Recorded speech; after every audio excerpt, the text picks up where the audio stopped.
Hey everyone, thanks for tuning in to an all-new episode of the American Huddle. I'm Hali alongside Andy Gresh. Andy, another great weekend of football in the books. So many things to get to today. What was your favorite part about week 4 of the college football season? The fact that I was right about UCF against Maryland. I was very pumped about that Scott Frost's crew went to College Park and did what they needed to do. I think we're starting to see the Florida teams assert themselves. And honestly, I kind of like... the conference commissioners are going to hate me for saying this. I kind of like the way that the schedules have been jumbled for some teams, and now we're having some different opponents playing people at different times of the year. I'm not rooting for mass destruction or hurricanes or anything like that, but I do think it has created an interesting little storyline across college football this year that certain teams are going to have to fight through a different kind of adversity because of the schedules and all the starts and stops. And it's made it kind of fun. And again, UCF was one of those teams that I know relative to the American I was really keeping my eye on because, I mean, it felt like they had a month off. I think it was only 3 weeks. They basically did, 22 days. So we're going to get to that game in a little bit. But another Florida school, let's look back to last weekend, yes. USF, a team, they're undefeated at this point in the season, and they had a big conference matchup last Thursday against Temple. This was a game we had circled on our calendar, but USF rolled. Yeah. And a big reason for that was 6 turnovers. Yeah, 6 turnovers. You're not winning. I would say that there's not going to be a team this year in college football that's going to turn it over 6 times and win a game. So from that end, Jeff Collins' crew at Temple was behind the 8 ball. But look, what did we talk about, Hali, when we started breaking these games down? It was how quickly will USF's defense improve under Charlie Strong. 6 turnovers. They only give up 7 points. I think the final total in terms of yardage, they allowed 85 yards, did the USF defense. So I think if that side of the football is going to come along the way we know they can score. Quentin Flowers wasn't big in this game. Under 200 yards passing, really didn't do a lot. He had a couple of rushing touchdowns where he passed Marlon Mack in school history.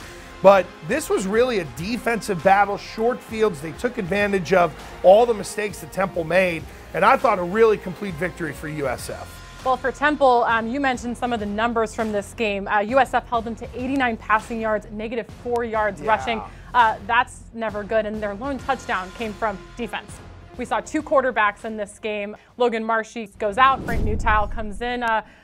What's going to happen this weekend? Honestly, I don't know, because I think what happens this week in practice is going to go a long way to determining which quarterback Jeff Collins goes with. When you have that many turnovers and you're bleeding offensively, and what I mean by that is you can't get out of your own way. At times, USF, it felt like they had Temple just in quicksand, where Temple was grasping for something and they couldn't pull themselves out of the quicksand. Now, I think there's the film evaluation and then there's practice. So I'd love to sit here and be a genius and say they're going with this one, not this one. But I think it's an open competition right now. And again, when your turnovers get cranked up to a level to where it's all but guaranteeing that's going to be the stat that's going to lose you a football game, you have to examine what's going on at the quarterback spot. Well, I think where this gets really interesting is they host Houston this weekend, a team that last week had an uncharacteristically sloppy performance against Texas Tech. A lot of turnovers in that game as well. Kyle Allen named the starter at the beginning of this season, but we saw again Kyle Postma come in late into the 4th quarter. He got the offense rolling there against Texas Tech, so almost 2 teams going at it this weekend that had a couple quarterbacks come in the game last weekend. Yeah, and look, I think relative to Houston, that home winning streak got snapped by Texas Tech. Texas Tech is a team that can come in and score. I thought Houston defensively kind of acquitted themselves pretty well. Texas Tech is normally a team that's going to come in and hang 40 or 50 on you. So Houston did the job defensively, but in terms of offensively, Kyle Allen, I think, is going to get another shot. However, you can't turn it over as much as he has. 4 interceptions, 2 fumbles. It's inexcusable out of that spot. I think he gets in, and if he turns it over once, then the hook, and then the change. But let's remember that the head coach there, Major Applewhite, is a quarterback, was a quarterback and an offensive coordinator. Our tolerance for turnovers might be different than his tolerance for turnovers. So I think it's going to be Allen, but you never know because, again, it's the whole week of practice and what they see on film. But there's no question. The Houston quarterback situation is very healthy regardless of who they play. Yeah, two very good options. Postma has proven himself in seasons past for Houston. But, Andy, I know you weren't a quarterback yourself, but you spent enough time around these guys. I spent time picking them up off the ground after I got him killed is what I did. How does this situation for both teams, though, impact the confidence of whoever ends up getting the start? Are you kind of playing with that mentality of, if I turn the ball over, if I don't complete enough passes, I'm going to get yanked? I think as a player, you just have to cut it loose. And if you make a mistake, make an honest mistake, meaning that if you're trying to squeeze a ball in tight coverage and a guy makes a play and it gets tipped up in the air and intercepted, oh, well, you were trying to make a play. If you're running around with it like a loaf of bread and it's getting knocked out of your hands and you're running around the pocket like it's some sort of fire drill and you put the ball on the ground or you do something silly with it, that's the mistakes I think coaches, they can't tolerate those. So I think you've got to find a way to instill in them. It's your job. If you go out and play well, I'm not going to pull you off the field, but if you give me a reason to pull you out of the game, I'll just give you a quick story. My first year at Rhode Island, 1993, we go to UMass, right? They put me in the game. 3 straight plays. Hold, jump off sides, hold. I gave them a reason to pull me off the field, and they did. And I think it's kind of the same thing with these quarterbacks. You take care of the football, I'll leave you in the game. You get sloppy with the football, I'm taking you out. You take some chances, I'll leave it up for conjecture. But at the end of the day, if you can't take care of the pill, you can't win the game. All right, well, question marks at the quarterback position, but either way should be a good game, a conference game in Philadelphia. That one's set for noon Eastern on ESPNU. But moving on, Andy, Tulane comes up with a big win over Army, 21-17. And I think we saw this team mature this week. Jonathan Banks leads this drive in the final minutes of the game, rushes in the game-winning touchdown. That's a big win for the Green Wave. It's huge, and they made big plays because offensively, it was a good performance, but it wasn't what Willie Fritz wants, no question. Army, by the way, good team. Now, they're not Navy. Let's not go crazy now. However, that's an ascending team who's done a really good job of trying to build that program. But you get 2 big touchdown runs, 72 and 75 yards, so you're making big plays in the run game. They got 2-1 in terms of time of possession. Tulane only had the ball, just a smidge under 21 minutes. So, 21 minutes, 21 points. You'll take that in terms of an offensive coordinator. But I thought, and I think you nailed it, gutsy win for this group.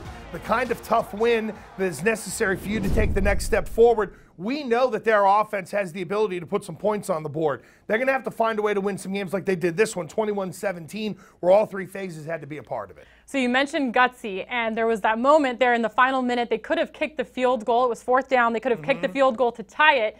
Willie Fritz puts the ball in Dontrell Hilliard's hands, and he says, hey, we're going to go for it on 4th down. We want a touchdown here. Why do you think he makes that decision? Because he's got confidence in his football team, and with the way they were just banging away, and they had the opportunity to be able to convert and then get that ball into the end zone, I think it's a confidence in every coach's, coaching life relative to the team that they have any given individual year.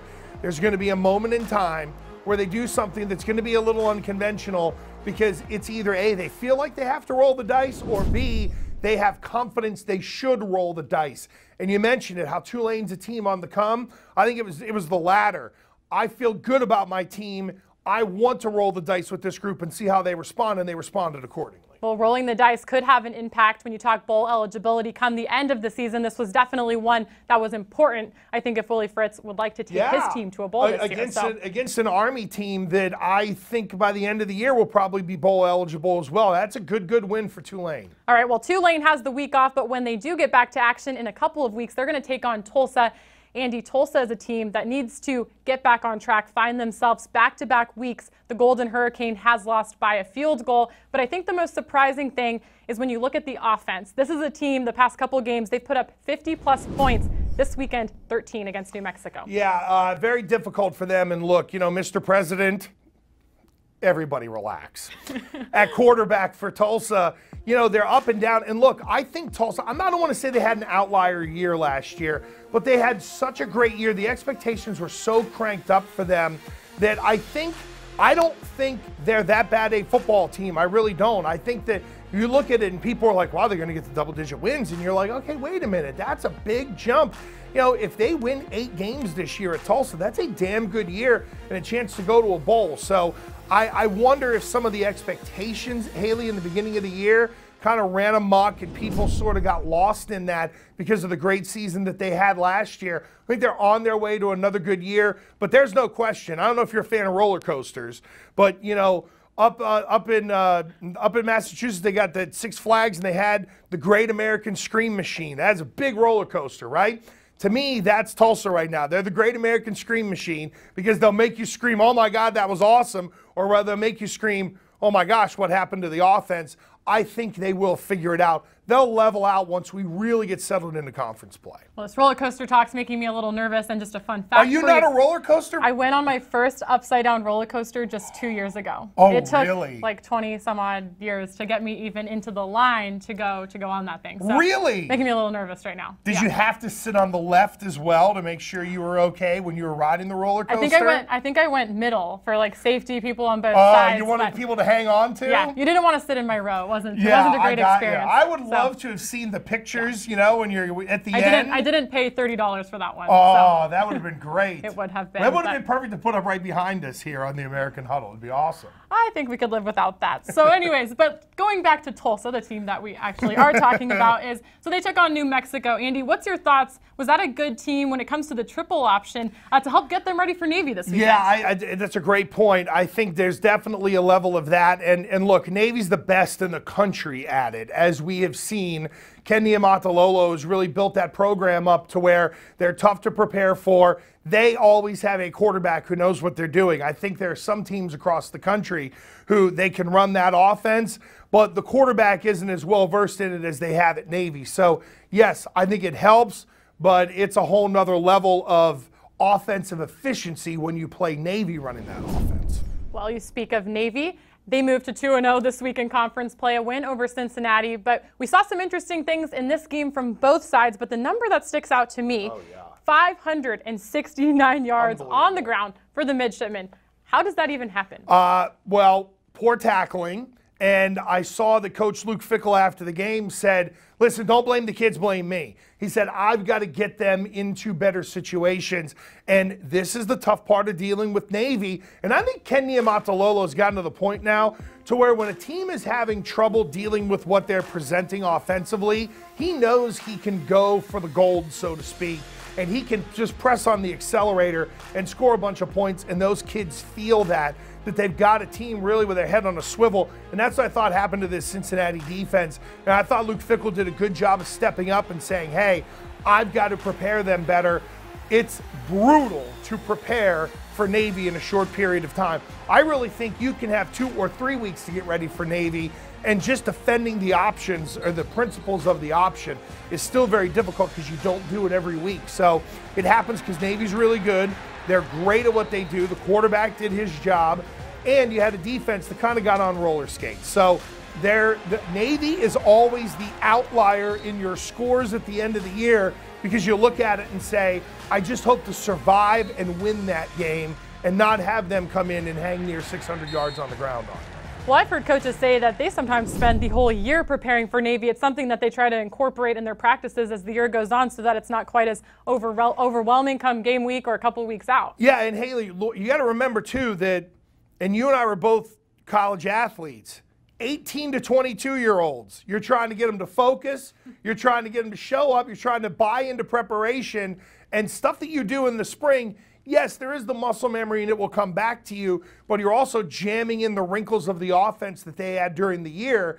You know, and I don't want to use the line that I would have used for me, which is 18 to 22-year-old knuckleheads and trying to get them to focus. But there is an element of that if you're a coach. Okay, you go in on Monday, you have Tuesday, Wednesday, Thursday to really prepare, and then you have to hope for the best that them being football players takes over, and that's the difficult part of Navy. They're just so good offensively at what they do. Yeah, I don't envy preparing for them. Lucky for me, I never had to go against the triple option, so that is true. And I was an offensive player, so like I would have fit well into that scheme because you're firing off the ball, it's angle blocks, down blocks, things like that. But it's really, they have always had an answer at quarterback at Navy that makes that offense run. Well, I think the good news for Cincinnati is that they learned a lot in this game. And when you play Navy, I mean, that's a game that if you're not prepared, it can get out of hand. And I think for the Bearcats, they were still in this thing with about 7 minutes left, down by 10. Yeah. And I think for Hayden Moore, we've talked about him gaining consistency on the offense the past few weeks and how that's going to take some time. But Hayden Moore put up some good stats this week. He did. And I thought offensively they were battling. And you know, I'm sure they would have loved a little more time of possession to help that defense kind of settle down a little bit. But when you're in a game against Navy, you're in the weirdest track meet you're ever going to be in. Because, yes, they can hit the big play with the run game, but there are going to be a lot of times where it's going to be 10, 12-play drives, getting it down the field, converting on third down. And if you just have one mistake, so say you start an offensive drive and you get a 5-yard penalty and then you're 1st and 15 and you're off schedule, that's a death blow against a team like Navy because they're good enough defensively to make you in long yardage situations. They can make you suffer. However, Cincinnati, I thought, did a great job of trying to just throw up as many points as they could. I do think they have an answer quarterback now, but it's going to take some time for Luke Fickell to get that program up to the level that he wants to. And remember, he's got to go get his guys. He's going to need a couple years to bring in the recruits to run things his way and to have the depth to survive Division I college football. They'll look to keep building off of this momentum, hopefully this weekend here in the lone non-conference game of the week against Marshall. But moving on, we talked about them at the beginning of the show, UCF. They didn't play a game for 22 days. You said it last week. They're going to be banging on the windows of the plane to get out here, or get out there rather, and take the field. And I think they hit the nail on the head. Yeah, I mean, 38-10. It was a smoke show from the very beginning. And the interesting part of this is, yes, it was the Mackenzie Milton show, 178 yards passing, just under 100 yards rushing. But I think you saw the UCF defense take a step forward this week. I thought they did a fantastic job of bottling up a Maryland team, Haley, that was on the rise. It's on the come in the Big Ten. Now, I know that's a highly competitive league, there's no doubt. But this is a big win for UCF. It showed they have the ability to play with anybody in these Power 6 leagues. And I love Scott Frost's attitude. We kind of talked about it. You know, when we saw him at the media day, he wasn't about the pats on the back. It was, we need to go from here. And so far, so good for him. That football team is on the rise. And, of course, we know that there are tougher challenges to come. And, again, their schedule's kind of goofy a little bit, too, which I like. But I think Scott Frost is the kind of guy where it's going to be schedules moved around. Don't care, boys. No excuses. Let's go play. They showed that getting off the bus in College Park. Well, they're headed back home to Orlando to welcome Memphis, a game that should have been played a couple of weeks ago, but one that I know so many are excited to tune into. This is a big conference matchup. Two of the best teams in the league, two excellent quarterbacks, and two very exciting offenses to watch. What's the difference for you in this one? I think it's going to be, and let's go back to a theme that we've kind of talked about. It's really the turnovers. It's been a big deciding factor in games of teams that are very close this year in college football. And yes, it's trite to say, but look, you can have 5 on one side and 4 on the other and have a great game, or you could just have that one bad turnover at the wrong time that really shifts everything. So I think both quarterbacks, Milton and Riley Ferguson, they've got to do a great job of taking care of the football. That has to come before making the big plays until you get in the fourth quarter, and then you just got to turn them loose and let the chips fall where they may. Well, two very exciting offenses, and a group that we don't tend to give a ton of love to, unfortunately, are the special teams. And for Memphis, the special teams is an area that certainly stands out. Tony Pollard with another kickoff return for a touchdown, 100 yards. Can this guy be a difference maker in this game? Yeah, and I think it's to the point now, Haley, to where you try to kick it away from him if you can. And I think the punting and the kicking game in football has become so nuanced that look at where teams are trying to land the football. They would love to land it between the 5-yard line and the goal line, and from the numbers to the boundary hash to the short side of the field. They want to be able to hem everybody in. Use your sidelines as defenders number 12 and 13 on kick coverage. I mean, that's been an old adage for a while, but you have to have, you know, some teams have kickers who can just kick it out of the end zone. You don't have to worry about it, and some teams don't. But I would try to kick it away from Tony Pollard as much as I could. If I can boom it out of the end zone, I'm doing it. Otherwise, I'm going to try to corner him in and make sure I use that sideline against him so he can't bust it on the return, because to me, he is the best return man in the country. Well, he's also the reigning American Special Teams Player of the Year, and the 2 kickoff returns for a touchdown this season is probably reason enough to keep it away from Tony Pollard. Of course. So that's your takeaway from that game. Could be a big difference maker. But moving on, SMU versus UConn on Saturday. The Mustangs rolled last week, but UConn played a very close game at home, a rare Sunday game, welcomed ECU to East Hartford. Andy, for UConn, they're figuring it out this year with Randy Edsall, and the Pirates, they looked like they were maybe running away with this one, but you got to give credit to UConn. They hung in, they got back into the game, and had a chance to actually tie the game at the end with a field goal. Missed it. Pirates go back to Greenville with their first win of the season, 1-0 in conference play. It's great that UConn battles back. The problem is they put themselves in position to where they have to battle back. And I give Scotty Montgomery and ECU a ton of credit. Looking at their schedule. So they play James Madison, who's the #1 team in FCS football. People look at it and will say, hey, that's a bad loss. Go watch JMU. They're every bit as good as North Dakota State was when they were running roughshod all over FCS. That's a Division I caliber team that they went against. And then it's West Virginia and then Virginia Tech. So the early part of the schedule for ECU was difficult, but I thought their kids hung in there. The fact that they had to wait until Sunday, so there's no buzz. It's all NFL. People are thinking differently about football because college football is done on Saturday. I thought ECU came out. They set the tone. They were physical. They made plays. UConn battled back. But in the end, a team that has already gone through some adversity won that football game in ECU, and a credit for them. And from the UConn end, it's great that they battle, but they got to figure out why they're coming out at halftime giving up touchdowns first play of the second half. I mean, that's just inexcusable right now.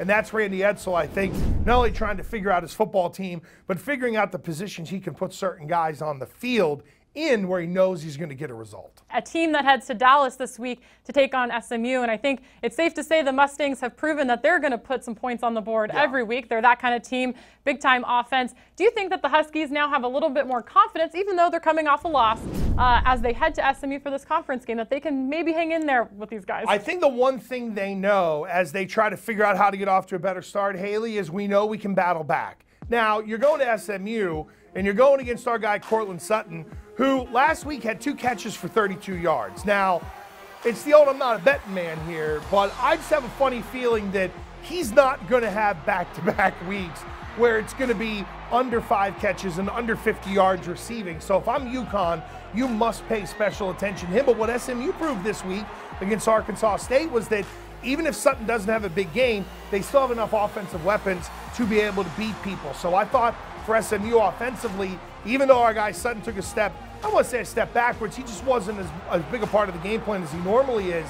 I thought offensively overall they took a step forward, and we'll see with UConn, because the one thing about SMU is, and I think UConn's going to find this as they go down the road, the better teams they play, they're not going to let their foot up off their throat. Now everybody knows UConn has the ability to battle back, so I think the thought process from coaches and teams in the third and fourth quarters now against UConn is going to be very different because you don't want to let them back in the game. You mentioned it. It was a big win. I think the Pirates really needed this one. Tough start to the season, and arguably one of the toughest schedules in the country when you look at it from top to bottom. You mentioned the first part of their schedule here, and it's not getting any easier anytime soon with the games coming up. And well, they play USF. Yeah, you beat me to it. They have USF at home this weekend. But in terms of morale, in terms of confidence, I think we finally saw their offense start to just click and connect. The pick to win the whole conference this year, the Bulls, coming to their home turf. Do you think the Pirates can put up enough points offensively to give the Bulls a run for their money this weekend? I think they can hang into the third quarter, and then that's where we start to see USF kind of separate. Quentin Flowers, again, good game, not a great game, so he's going to want to atone for it because there's a lot of Heisman talk surrounding him as well. I think ECU has the ability to hang in there. The one thing I like about the Pirates is that they've played up to some teams, but they've dealt with the strain of having to deal with, okay, we were the nail today and the other team was the hammer. And at some point as a football team, you just get sick of it. So I think they will test USF for a half. I wish I had more faith in them, but right now with the way USF is playing, it's hard to go against them at this point. They're really good. It is tough to go against them, but I don't know if you've ever been to a game at Dowdy-Ficklen Stadium in Greenville, North Carolina. I have heard amazing It's a heck things. of an atmosphere. Yes. Let me tell you. Oh, really? It's a tough place. Little personal experience there? None, but it's a tough place to play. Okay. So that should be a good one. We'll see if the Pirates can upset the pick to win the division. And I'll USF tell you what, goals, but and Haley, if they do, yes. that has the ability to kind of overturn the championship apple cart a little bit. So I think for USF, it's the old danger, danger, Will Robinson game. Let's make sure we're focused. Don't read the press clippings. Don't look at the first 3 games. Look at what happened last week against UConn. They're building. They've got athletes. If you're USF, you have to make sure you don't fall asleep and look ahead or think, well, they're 1-3. We're better than them. It doesn't work nowadays in college football. Next thing you know, you'll be down 21-0 trying to pull yourself out of offensive quicksand. Yeah, that tends to definitely get some people, especially when they're rolling at this point in the season. But I think one thing for USF, especially in those first few games, we saw them get off to that slow start, but they definitely seem to improve here this week against Temple. Yep, so and the D is coming along. Yep, so definitely something to keep an eye on this week. But when we speak about passionate fans, we asked you guys last week to submit your questions, so we're going to answer a few of those questions right now. I'm going to put this guy on the hot seat, which is always fun. But first off, question from a Houston fan. I know you I think you got into some Twitter responses, but we're gonna give him some love on the show now. Question from a Houston fan.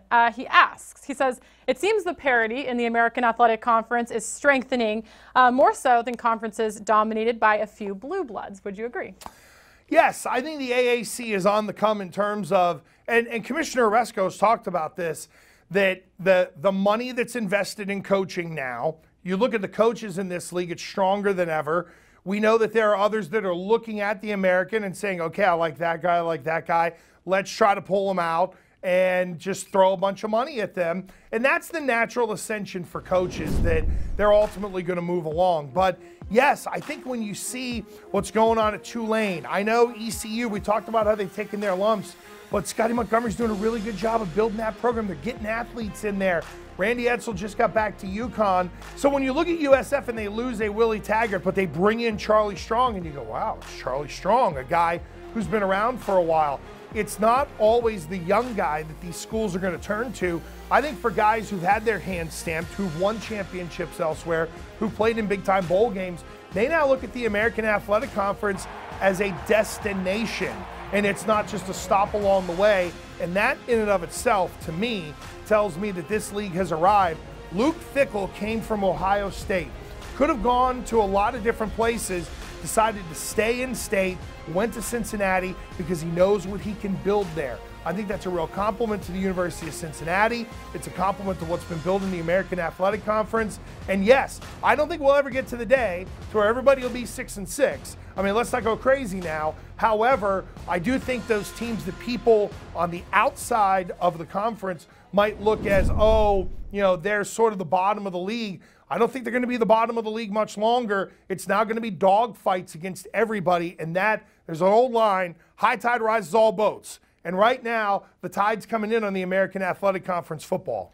Well, I can certainly attest to that. I think over the past 4 years, you've definitely seen the, quote unquote, the bottom of the league definitely decreasing that gap from the top of the league. And I think we definitely saw that this preseason when, people are voting in all these polls that, typically don't mean anything because we haven't seen any of these guys really step on the field and play football yet. But, I mean, the West Division, it was like all over the place. People from, Houston, Memphis, SMU, Tulsa, all these different teams getting first place votes. And that's because on any given day, these teams are all good enough to win. Well, and Haley, I also think, too, that the teams in the league are finding quarterbacks. And when you can find quarterbacks and you put up numbers and you score, you're going to attract those high school kids that are going to say, hey, listen, I can get to where I want to be out of the American Athletic Conference, and it's an opportunity to where for a lot of them, they might be able to play earlier. And that is becoming, look, in an era where everybody, where kids, and look, even though I went to an FCS school, I was no different. It was like, oh boy, can I make it to the NFL? Because that's what you think of when you're a football player.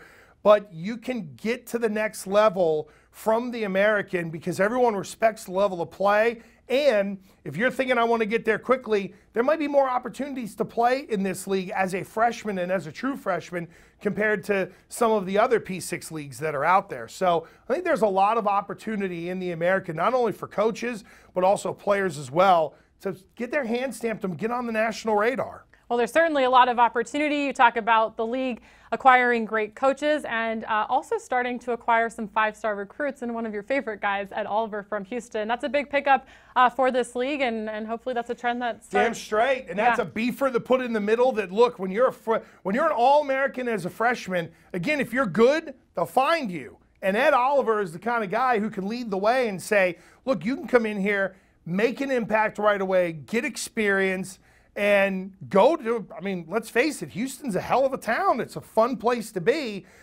There's a lot of real interesting stops in the American. And I do think, too, that, when you think of some of the travel that's going to happen for some of these teams as well, that also gets you prepared for the next level if you're good enough to get there.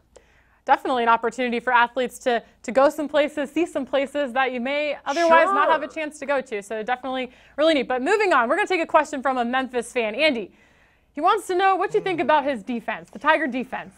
I think the best thing for the Tiger defense is Riley Ferguson on offense right now. And look, I think they're a middle-of-the-conference defensive team, which means it's good enough for you to be able to manage it when you have a quarterback like Riley Ferguson who can sling it all over the lot and put points up. So are they going to be in the tops in the league? No. In my opinion, they're not going to be. But if they're in the middle, as Costanza would say, they're in the meaty part of the curve. They're not falling ahead, or they're not pulling ahead, and they're not falling behind. So just be there and let your offense go win you games. And that's where the special teams helps as well. We just touched on that. That's where having a great kick returner and a good kick game goes a long way to covering up some of those warts. So I can't jump up and down and say that the Memphis defense is going to be great. Maybe they'll prove me wrong, and I hope they do. But if they're in the middle, which is what I expect them to be, that team's going to be just fine. All right, last question, Andy. What is your favorite part about covering American Athletic Conference football? I think the fact that this is a league on the rise. There's a lot of exciting players in this league, and I think that the flag has just been stuck in the ground from Commissioner Mike Oresco, and really what the institutions have done to put and add to their football infrastructures, not only collectively but individually. It's great to be a part of a league that people go, what's going on over there? That's fun because everybody knows the proverbial blue bloods. And then there are the conferences that, look, regardless of how good one individual team may be, they're never going to get that overall respect. The American has teams that are singled out, but the league is now being singled out. And it's fun to be a part of it and watching this thing grow. It is. It's a ton of fun. Great geography, some exciting coaches, some exciting players, and hopefully they have a great experience in college. And then the goal, as you can attest for, is to go beyond and to make it to that next level. And I think a really fun way to close today's show would be giving some love to Memphis. And a guy that has gone on to the NFL is Memphis kicker Jake Elliott, who kind of hit a big field goal this weekend. Yeah, kind of, and a long one, too. 61 yards for the Philadelphia Eagles in their win. I mean, that thing was a bomb. So he hit a field goal there at the Link in 2014. Memphis obviously playing Temple, so the away team in the Link. And so Temple fans weren't too happy that year. But as a Philadelphia Eagle now, people at the Link were pretty fired up, and especially this field goal rather, was to win it against the Giants. The Eagles don't like the Giants, no. Andy. Yeah, gee, what a shock. I thought it was a gutsy call to put him in that spot. And then the stuff from the stands, that's where social media can actually enhance our viewing experience instead of ruining it. And when I saw the video of mom and dad in the stands and they're going nuts and people going crazy and the stadium went nuts, and you saw the way the sideline reacted to that kick going through. That was a great moment. And, I mean, that's a good job out of you. I would have forgotten about all the way what happened in 2014, but it's pretty interesting that it was in that field, on that field in that stadium, that he hit another bomb going back to 14. But that was a fantastic moment. And I thought Carson Wentz made him a pretty interesting little bet as well before that kick. Yeah, how would you like that? You're getting ready to take the field to hit a 61-yard field goal. Now, this is something, though, that Memphis head coach Mike Norvell said this week in a press conference. It was like, hey, this moment was pretty cool for Jake, but we've seen him do that at practice quite a few times. So This young player is about to go out on the field and attempt this kick to win it in Philly in front of the home fans, and your quarterback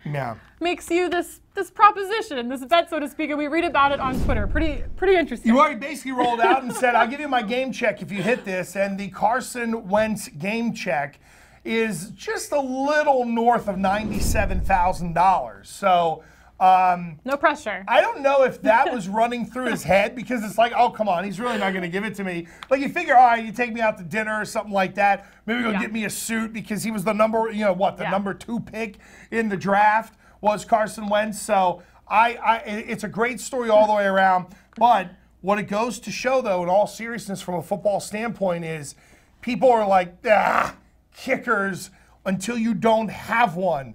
Then you notice the kicking game. Well, when you got a guy who can hit a 61-yard bomb, you end up as a fan maybe taking it for granted, and I hope that's not happening in Philadelphia where they love everyone. Well, if Carson Wentz ends up handing over that game check, I think dinner's on Jake Elliott this week. You would think so, and maybe take that offensive line out, because, again, you take care of the fat bodies, they take care of you. All right, well, a great moment in the NFL, and, of course, we're looking forward to many more great moments and highlights this upcoming weekend. It's going to be week 5 of the college football season. It's crazy. It's flying by. It is flying by, and don't forget, we want to hear from you as well. Those of you who watch us on YouTube or however you consume this product, make sure you're sending us your questions each and every week, because as Haley mentioned, you never know whenever you're going to get a mention on here. But send us your questions every week, whether it's on Twitter or Facebook. You find us, we will find them, and we'll answer them for you. Yep, you can find Andy at The Real Gresh, not the fake Gresh. You can find me at Haley Outen, and of course you can always tweet us at American_FB. We're going to be with you every single week the rest of the college football season, every Thursday. You can find us on YouTube, Facebook, and at theamerican.org. So we hope to see you back here next week. Enjoy the week 5 of the college football season. We hope you have a great weekend, everybody. Thanks for tuning in. I'm Haley Outen alongside Andy Gresh. Have a good one.